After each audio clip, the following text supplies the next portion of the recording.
Today we have gathered for the movement of demanding Kokborok to be written in Roman script. Recently we have seen a statement made by the Chief Minister that at CBSE examination the Kokborok subject will be written only in Bengali script.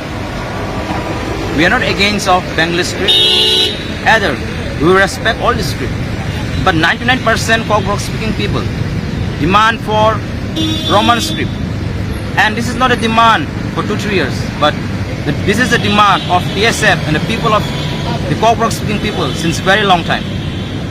And we have made recently a press meet warning the government that our demand of implementation of Roman script at Kokborok subject should be implemented, but we can see no response from the government side, and we are bound to take this step. We have started our movements yesterday at Bisramganj and today in Agartala. We are calling for more protests and movement in all over the Tripura.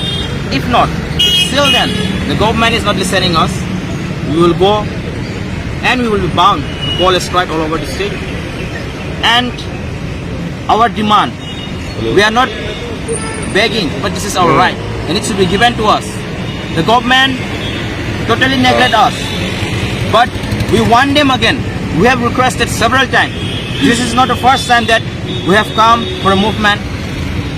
We want the government, if our demand is not put up and not implemented, we will go for a greater movement in whatever we can. Thank you.